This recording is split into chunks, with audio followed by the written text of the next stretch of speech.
how to reset your mind when something disrupts you, shocks you, whatever you want to call it, emotionally drain you. So here recently, last few months, man, there's been things that have made me start to pivot. And that would mean that there was news that has come down the pipe that has disrupted me peacefully, have made me have to think outside the box and move and shake. And so what did I do? Well, I pivoted, moved, and shaked. But when you get the news of something that disrupts you, what do you do? For me, I have to start taking some deep breaths, because something that can be just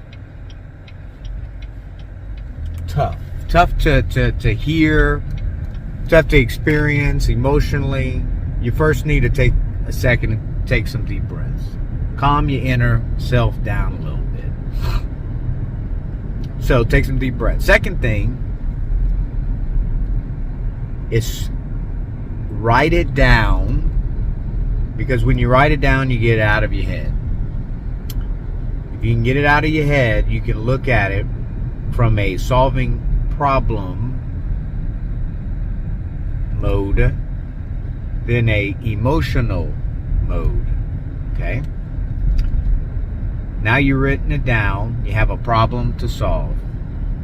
What's different than any other day?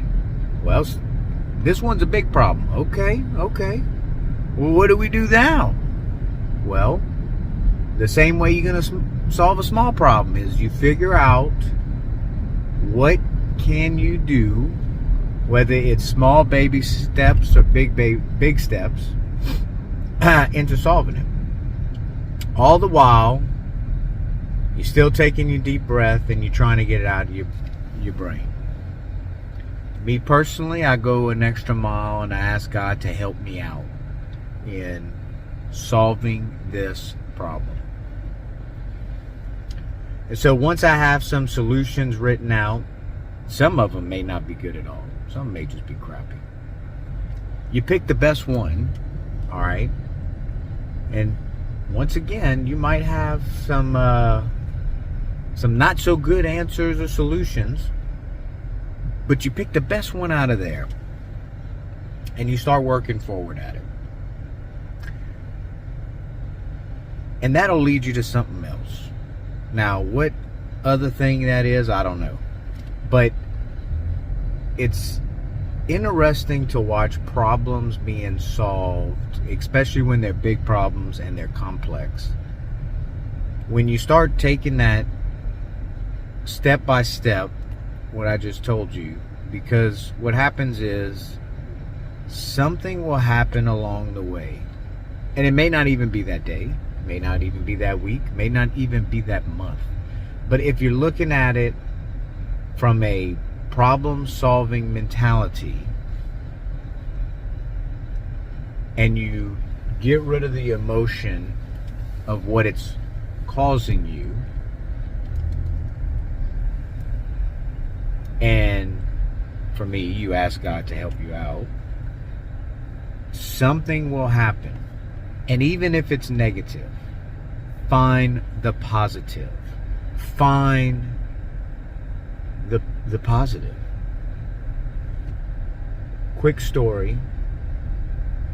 I've been up and down in business. I've had successes. I've had many failures. And when you're hitting a failure, that's potential for something to be taken away from you. Okay? Car, house, inventory, money. And so it's all how you look and address these things as they happen, and before and after. if this gets taken away from you, are you going to stop doing what you're doing? You should definitely think about what you did and how it went down. You need to reflect. But if there's nothing you can do about it, except work to not let it happen, and if it still happens, then you're working at letting go and pivoting to the next solution. I truly believe in business, it's all full of pivoting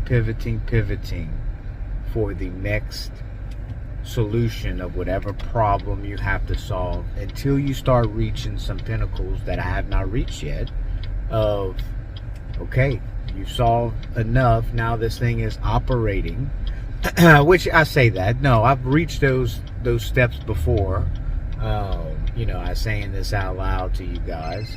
I've reached those steps before where things was operating nice and smooth, and then boom, you get punched in the face. Somebody leaves, somebody steals from you, somebody, or you yourself. Actually, let's start with me in the mirror. Okay, I caused the problem.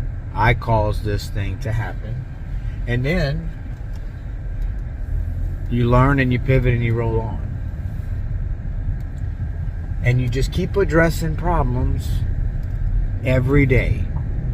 Because the longer that you're in business, the more likelihood you're going to continue to see failure and not succeed. But it also increases the chances of failure that you will succeed. So, how will you succeed?